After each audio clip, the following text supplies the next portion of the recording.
Welcome to the NBA Outlet, presented by OTGBasketball.com. I'm your host, Nick Fay. With me, as always, Kory Waldron. And today we're talking Game 2 of the Western Conference Finals. What's up, Kory?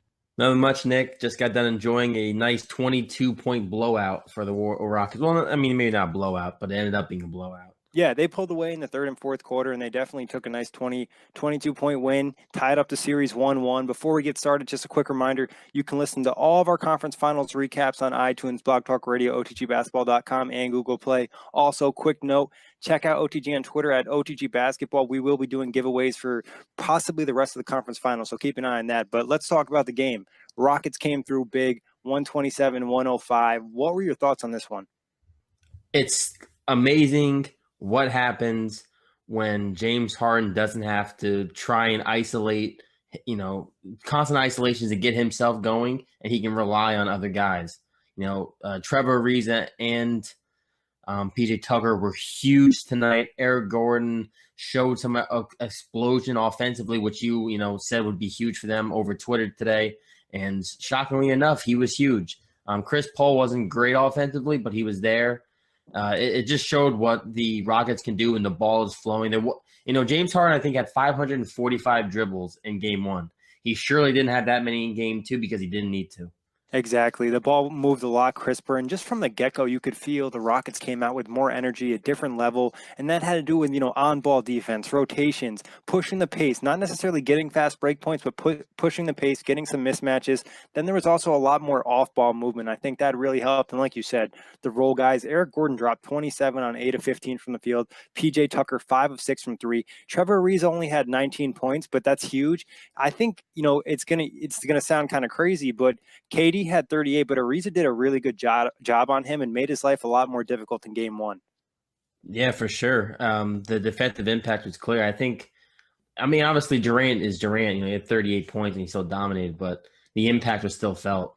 Yeah, exactly. And I'm going to say this. It sounds like a hot take. Yeah, I think the Rockets were actually okay with Kevin Durant scoring 38 points because if you look at it from the perspective of the Warriors offense, it was completely out of sync. They relied so much on ISO, and the Warriors all season, all their success, it's been a lot of player movement, a lot of off-ball movement, and it just felt like they were relying on Kevin Durant to take away from the mismatches. And then when it was time for Steph and Klay to hit shots, they weren't really warmed up, and it's kind of what happened to the Rockets in Game 1 happened to the Warriors in Game 2.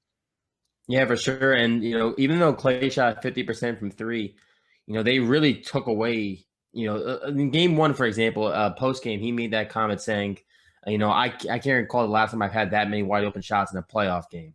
Well, he didn't get, barely, I think he had one tonight where he was wide open. They did a good job keeping him limited. And like you mentioned, Curry has yet to find any rhythm yet in this series. And to touch on Klay, you know what they did a really good job of? Forcing him to dribble the ball. They really, just collapsed on him when he was at the three-point line and forced him to put the ball on the floor, and that's not his strong suit. And then Curry, like you mentioned, the frustration is very high from him. 1 of 8 this game, and they constantly attacked him on the defensive side of the ball. It's Chris Paul, James Harden, Eric Gordon. Everybody just went at Steph, and not only did they score on him, but when they didn't score, they caused problems for the Warriors defense and opened up for different guys. Yeah, like you mentioned, defensively, I saw Harden, especially in the third quarter. It just feels like whenever there's a switch for Harden, he gets Curry on him. That's when isolation is at its best. When you get a switch and you see a defender like Curry in front of you, you attack that. That's an isolation play. That's when you need to isolate, and that's what I think was so different about this game compared to Game 1 is even though the Rockets, we're moving the ball around, they ISO'd when they needed to. And that's exactly what Mike D'Antoni was saying post-game. He was saying, we don't have to change what we've done. What we've done won us 65 games this year. But, it only works when the ball is moving and then you use isolation in a smart, effective way. Yeah, and they just played harder too. Some of that in Game 1, they didn't play as hard, and the engagement was higher too. Like I said, the off-ball movement and some of the things. And when they play their death lineup, when they play PJ Tucker at the 5, and they get Eric Gordon in there too, it's very hard to not switch with all the three-point shooters, especially when they're knocking down the shots. And then it almost forces you to switch Curry on the Harden. There's not really much you can do. Yeah, and we saw tonight the Hampton 5 was not a death lineup at all. Every single Warrior starter finished with a minus 20 or worse.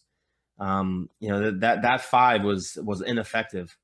Doing some quick math, 38 for KD. The rest of the starting lineup, the rest of the Hampton Five only had 37 points, so he outscored them by himself. Yeah, and Kevin Durant also was a team worst -28.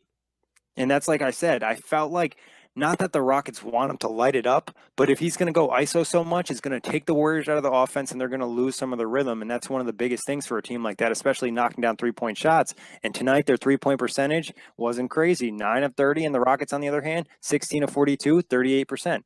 Yeah, and that's another thing. No one, and not that the Warriors bench lit it up, but Nick Young had 3 threes in game one. He only had he was 2 for 6 tonight. Iggy, I believe he had double digit in points last game. He only had 5 tonight. What? I think he had 11 in game one, and like we mentioned, 7 of 8 free throws in game one too. Yeah, it's just ineffective. And Kevin Durant, although he's had 38 points, I would like to see some of his other numbers pick up. He's not going for any rebounds. I haven't seen him in the paint much defensively.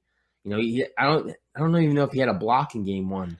Yeah, 0 assists as well and 5 turnovers in this game. I think they sent a couple doubles in this game, not a ton, and it worked out fine because he wasn't really passing the ball. Steph, he struggled offensively, but at least he did put in some rebounds, 7 rebounds, 7 assists, 2 turnovers. Draymond, he's a guy that I felt like had a very nice, low key game one. This game, offensively, he really didn't do as much. He had 6 assists, but he also had 4 turnovers.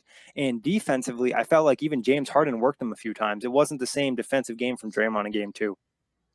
Yeah, Draymond, it's funny. He didn't look as aggressive this game, even, and like in the sense of his attitude. Yeah, like his chip on the shoulder. Draymond was completely there in game one, and I don't know. I kind of felt like that from the Warriors in general. It kind of felt like they weren't worried about losing this game. Almost, it just had that. There wasn't a sense of urgency in this game.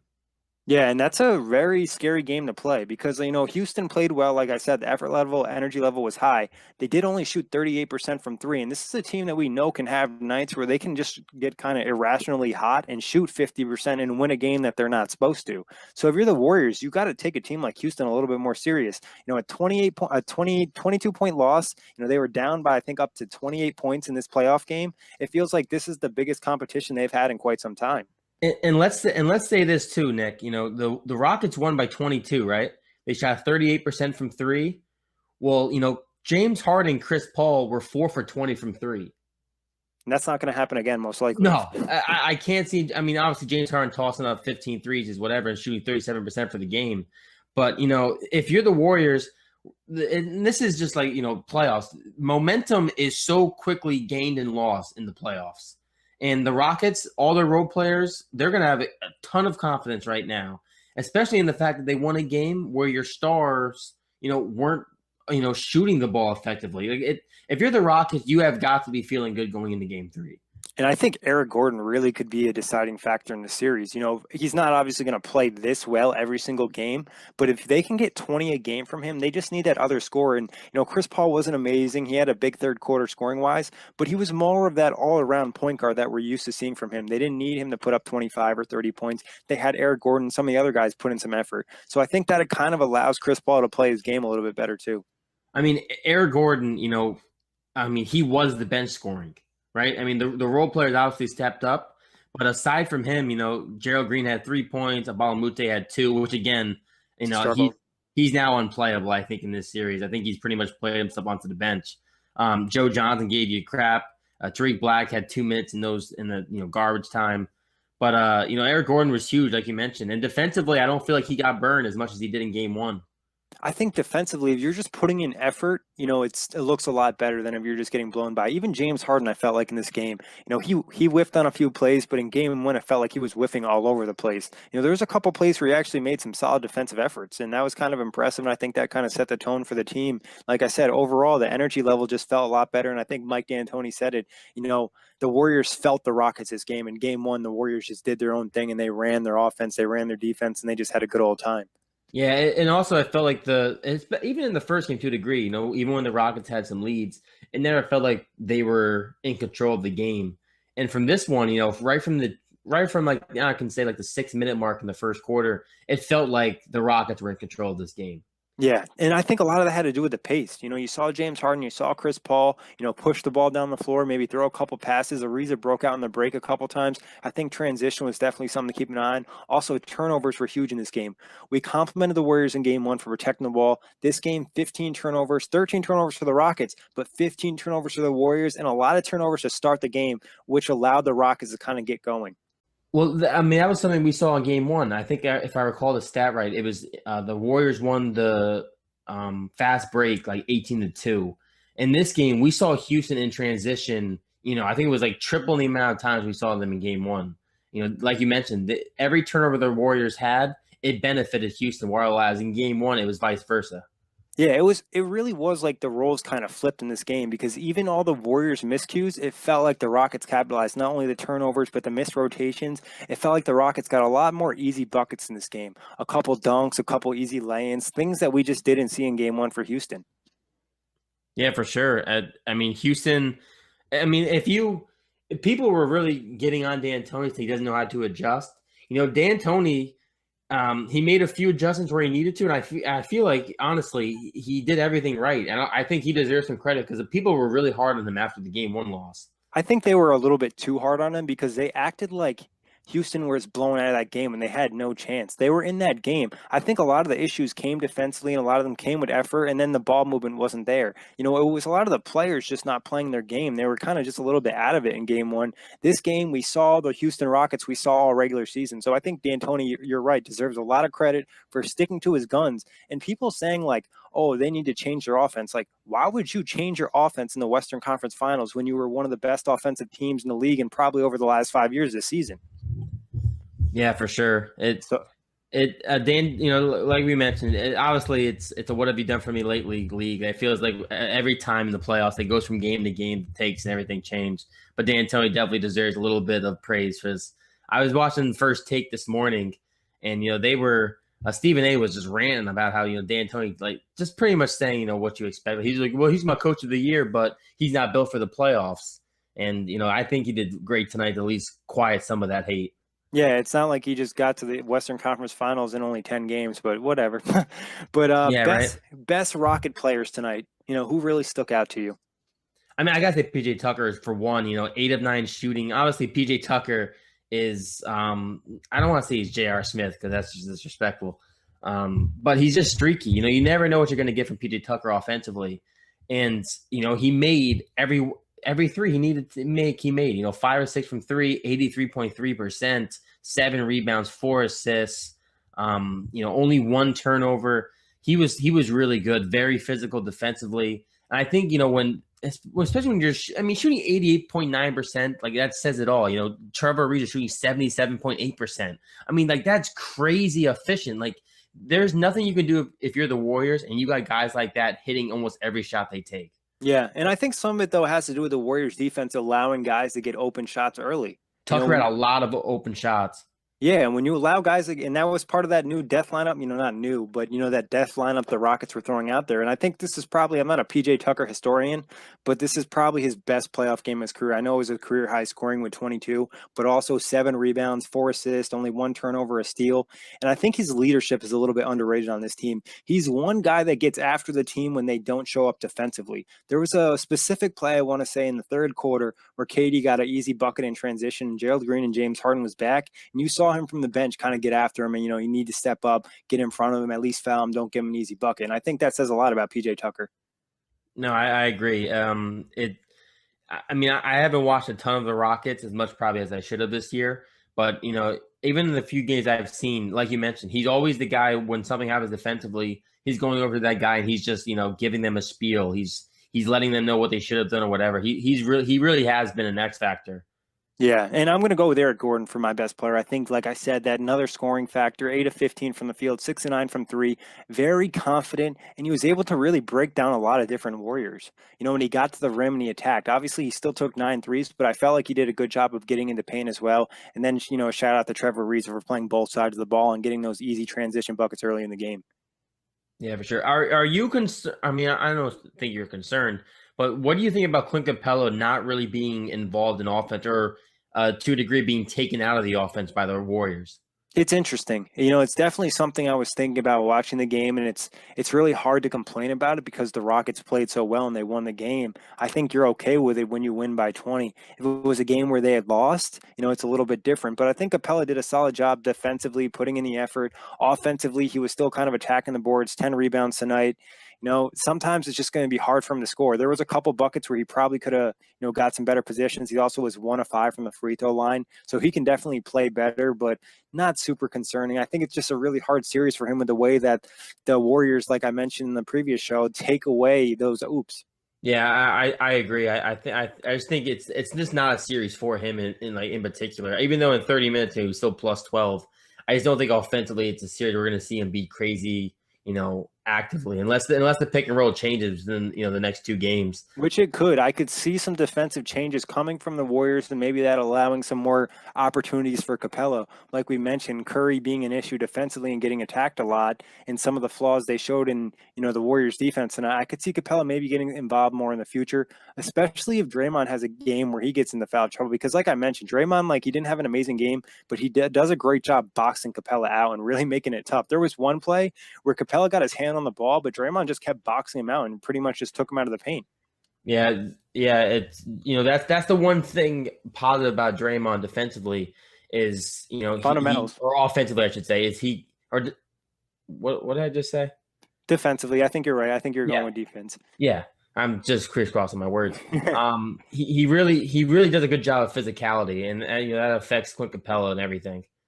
What would you say was the Rocket that you want to see step up in Game 3? I'm still looking for a Chris Paul sight, like a big Chris Paul sighting. Even though tonight he made Curry dance a few times again, which I always like seeing because as we know, Curry has put Chris Paul through the blender once or twice. So I would like to see Chris Paul be a little bit more aggressive offensively. But again, like you mentioned, this was a really good overall game by Chris Paul. He didn't do anything excessively well, but 3 steals, 6 assists, 4 rebounds, 16 points. And the 1 3 he had was a nice little high arcing shot. I think even in the first half. But I'm okay with how he's played, but I would like to see him just to be a little bit more aggressive. I think they're going to need it, especially at Oracle. And I think the one nice thing about Paul is that he stepped up in the third quarter and he had 11 points, and we know that's the Warriors' quarter. And the Rockets won that quarter, and I thought that was very big. And I'm sure Chris Paul knew the Warriors always come out and dominate the third, so being aggressive at that point really helped. Are you concerned with his Achilles or ankle, whatever is wrong at this time? Because it definitely seemed to bother him in the fourth. I mean, I'm somewhat concerned, but as we know, we now have a few days off Which is for the huge. next game.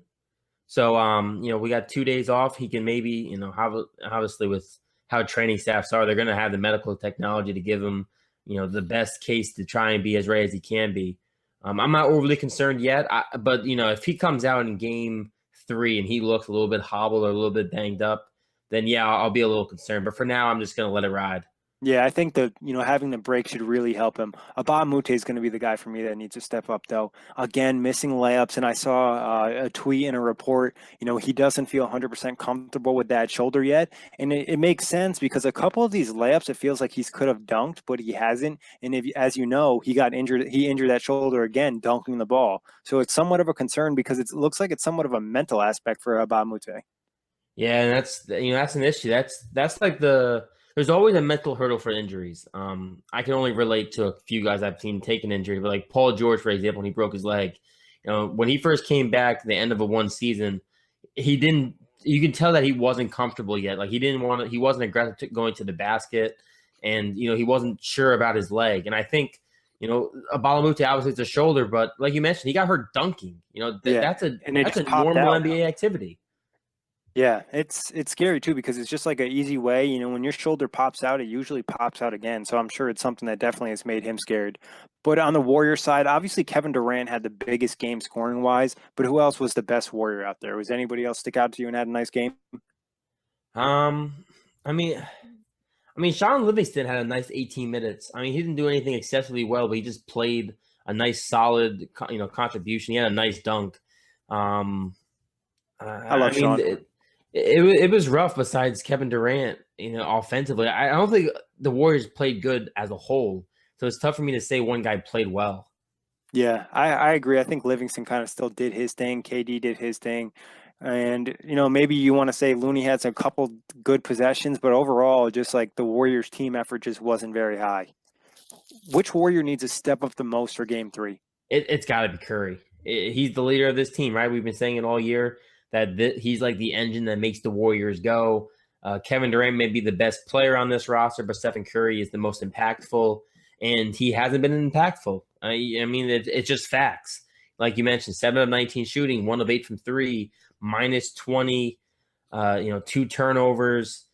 Defensively, he keeps getting cooked. I mean, defensively, you're gonna. That it is what it is. He's not a great defender. We know this. He can have some solid possessions, but he's just not very laterally quick. James Harden, when he has him matched up against him, he blows by him every time for the most part. And Harden is just physically bigger than Steph. Like Harden's a 6'6", a strong guy. Curry's a 6'3". He's a pretty strong dude, but Harden's just physically bigger than him, and it's just a mismatch. Curry can hold his own in terms of defense, just being an average defender. He does a good job off ball, but when you're just outmatched physically, there's only so much you can do, and I feel like that's the case with James Harden on Steph Curry.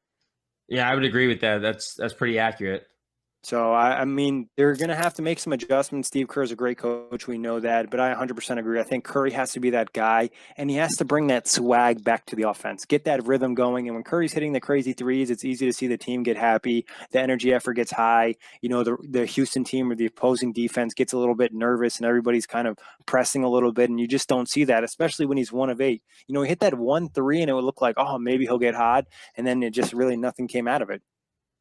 Yeah, I don't know. They keep showing like the Steve Kerr, sound bites of him talking to Curry off the floor, and he's giving him the encouragement. And normally, we see Curry kind of take that to heart, and then he kind of like flips the switch. I do think, even though I was wrong today and I called it, I tried to call it. I think there's going to be, a game 3 or maybe possibly a game 4 in the third quarter where we see Curry explode. Because that's generally, from at least my memory, Curry goes on most of his, streaky, phenomenal runs in that third quarter. Yeah, I mean, a lot of Warriors. The Warriors just have a lot of, Yeah, you're right. It's they tough. probably have like some historical runs, probably like the most ever in the third quarter in a 1 year span or something like that. I also think Klay Thompson, I want to say at one point he only had 8 shots. Like he only has 11 shots, and he's a guy that could, he could have possibly taken his next 4 shots and hit them all. And I think some of it is just maybe getting him better looks, and it doesn't have to be threes because that seems what Houston's really trying to take away. So maybe get Klay some off-ball screens, maybe work him in that mid-range, some elbow shots just to get him going and force the defense to defend him at all levels. Don't really try to make Klay put the ball on the floor if you're the Warriors. That's not his best skill set, and I think at times they've kind of baited him into doing that where Klay feels like he has a mismatch, but he just doesn't seem as comfortable shooting the ball off the dribble.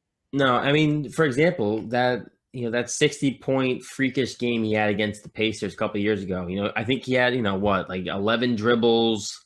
He held the ball for like a total of 90 seconds and scored 60 points. Exactly. Klay Thompson is electric when he doesn't have to do much. When he literally is told to just score, whether that's shooting or, catching a couple, easy transitional layups or dunks. He doesn't need a lot. And like you said, he definitely isn't as comfortable when he has to put the ball down on the floor. Not that he can't do it, but it's definitely not a part of his game that he would like to do often. Exactly. And I mean, if you're Houston, I felt like Houston just got Golden State in a lot of more favorable positions where they're like, all right, take that shot, do that thing. We don't really care. We feel like we've won this defensively. If you score, you score. Kind of almost the same thing with Kevin Durant because, Durant did score 38 and shot 13 to 22. But similar to LeBron against Boston, probably at least 4 or 5 of those shots were very difficult shots. Yeah, I mean, there was one in particular where he was at the free throw. I can't say what quarter, but he was at the free throw line. I believe Trevor Ariza was on him, and he hit a free throw line jump shot. But I remember as he was going up, I was thinking, "Oh my God, like there's no space," and he drained it. And I was just like, "Yeah, but it's Kevin Durant, so I don't even know why I'm worried or doubting his shot selection." It's incredible, Yeah. Especially like just the height and his ability to extend the jump shot over top of the defender is unreal. Like the few times he had Chris Paul on him early in the game. What's Chris Paul going to do against Kevin Durant? Yeah, there's really not much, especially when a guy like he's literally a 7 footer going against a point guard. There's not really much he can do. And Chris Paul actually did a solid job on a few points poking the ball away, but that's the best thing he can really do. But talking adjustments for game 3, what do you want to see on the Golden State side? I want to see more ball movement. I just want to see more ball movement. I want to see I want to see less Kevin Durant in isolation. I get it, it works. I'm not saying it doesn't work, but you can kind of make the same arguments that went against the Rockets in game one. You can make them for the Warriors in game two. Kevin Durant can't ISO this much. There's got to be a more cohesive offensive effort. There's got to be more ball movement. Even though Draymond Green still had 6 assists and Curry had 7, the ball didn't feel like it was moving around like it was in game one still. Especially when it hit Kevin Durant's hands. When Kevin Durant got the ball, it felt like you knew what he was going to do. He was going to try to score, and like we pointed out, 0 assists. I think that's just spot on. The Warriors need to get back to running their offense. Maybe that means Durant's going to take less shots and work less ISOs, but it could mean Steph Curry and Klay Thompson have a great game. Or, if Kevin Durant, Steph Curry, and Klay Thompson all have an average game for themselves, which is, somewhere between 20 and 30 points, the Warriors in a lot better position than they are tonight. And I think defensively, pick up the engagement, pick up the effort level. Don't play lazy defense. Don't take this, opportunity for granted. Really capitalize on that, protect the ball, and also do a better job of trying to protect Steph defensively. Yeah, I think in game 3, offensive, what I would do for the Warriors is I would set a ton of off-ball screens. I would do everything I can to get Thompson and Curry some easier looks to start off that game, just so they can hit, 1 or 2, have that Oracle crowd, ranting and raving, just to get the confidence back up. Yeah. No, I think especially for Curry. I think for Curry, it's the most important thing, especially, we know how loud Oracle is. We know that's one of the top 3, fan bases right now in the NBA for, a good reason. And I think, if he was to hit, a couple threes early or even a couple jump shots early, whether they're, an off-screen look or he somehow gets loose, I think that can completely change this series for Curry. Because honestly, what we know about shooters is this. All the shooter needs is to see the ball go down once. And I just think Curry needs to find some kind of consistency. And I think this isn't as much as a shot at Kevin Durant, but just more of a compliment to Steph Curry. I feel like when Curry gets hot and going, it helps his team a lot more than when Kevin Durant gets hot and going. When Steph's hot and he's dropping threes, it feels like the attention starts to come with him. The gravity kind of starts to absorb to him. They start to really try to prevent the ball getting in his hands. And you see a lot of those backdoor cuts. And like you said, the off-ball screens, the Warriors just getting back to the offense they've ran all year in the last few seasons and doing their thing instead of just trying to switch it up and getting this ISO ball and kind of taking the bait from the Rockets. On the Houston side, though, what do you want to see adjustment-wise? I mean, I don't want to see much. I really just want to see the same thing. I would like them to, it's hard. I would like to see them extend their rotation a little bit. Like you mentioned, I would still like to see some more Abalamute, give him a chance. Gerald Green in 14 minutes tonight was a +9. He played pretty solid. I would just like to see I get worried when I see, what was it? 6 guys pretty much played, 30 plus minutes. And the nearest guy was Gerald Green with 14. It kind of worries me when you play that heavy in your top guys. I just feel they could get burned out. But I would, keep doing what you're doing. Don't change it. Make sure the ball keeps flowing. Don't let, say the Warriors get out to a really hot start in game 3, which is, very possible. Don't revert back to ISO. Do not pull a Toronto Raptors on us. Yeah, and but you can still ISO just in the right situations, but make sure you constantly are getting everybody involved, getting that rhythm. And I think this game really benefited them getting the blowout because you look at it, a lot of guys didn't play 40 minutes. You got James Harden at 33, Gordon at 32, Chris Paul at 33, Tucker at 36, and Ariza at 35, Capella at 30. So now they're going to get that extra rest over this break, and that'll really set them up pretty nicely. But, adjustment-wise, not really a ton to do. Just match this intensity and effort level in game 3. And if you lose to the Warriors and you play this hard, you can at least go home knowing you put forth your best effort. But if you kind of show up like you did in game 1 and not engage, not fully, putting in those hustle plays, that kind of is upsetting. And then I think CP3, try to get CP3 and Capella, maybe a couple more pick and rolls just to kind of get them involved a little more. I would definitely like to see more pick and rolls with Capella. And like we mentioned, he's been kind of taken out of the offense by Draymond. But I just think if he gets going, Clint Capella, it just changes the complexion, because if you're getting easy buckets at the rim from Capella, and then you have guys like Ariza and Tucker and Gordon hitting the threes, and then Harden and Paul, the stress on their shoulders completely gets lifted when all four of those guys are lighting it up. Yeah, and I don't think we're going to see, Tucker, Ariza, and Gordon probably shoot this well again in the next game. So it could be Capella that has to be the guy to step up. But what's your prediction for game 3? Game 3, I'm rolling with the Warriors. I just have to go with my gut that there is a Stephen Curry explosion on the horizon. He's too good, and going home, we know how Oracle is. I just think Curry's due for a big game. I like the Warriors in game 3, but I think this one's going to be down to the wire. I think this will be the best game of the series because now I think both teams know they can both play at a high level and they're both going to come to play in game 3. Steph will probably, he has to show up. It's about time to see Steph Curry, two-time MVP, really kind of make a splash. But I wouldn't be surprised if Houston stole it down on the wire. But I think, Golden State's game to lose at home in game 3. And, a lot of people were like, Houston lost game 1. This series is over. Now they're in the same position that a lot of us expect them to be after 2 games at home, 1-1.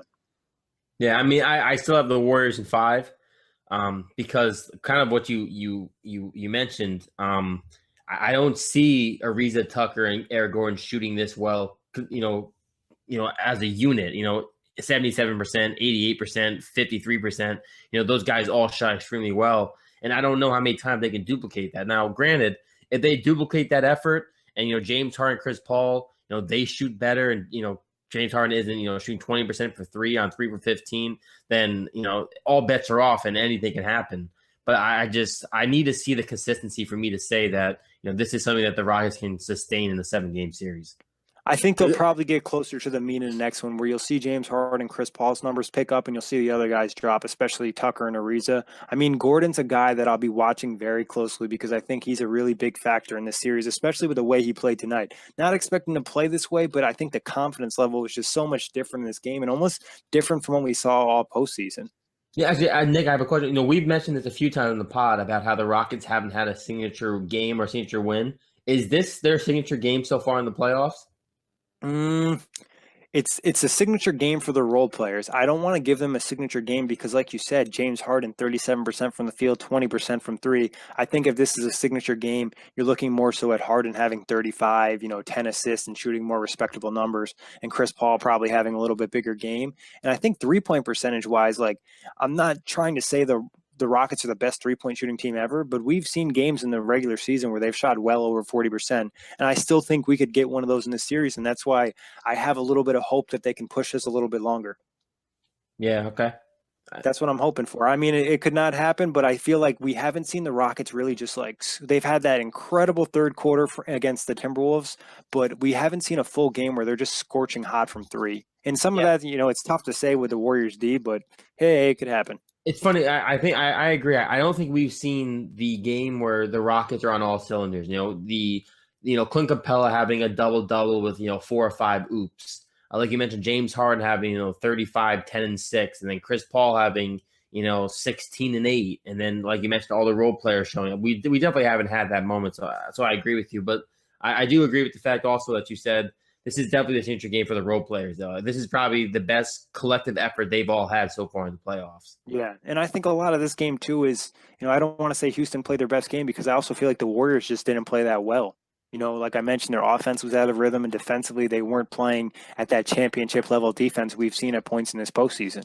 They didn't want it enough. Yeah, exactly. To me, looking at the Warriors tonight, they just didn't want it. It was almost like they were okay with stealing home court away from the Rockets, that they didn't take this, like we mentioned, I think I mentioned this earlier, they didn't take this game as seriously as they should have.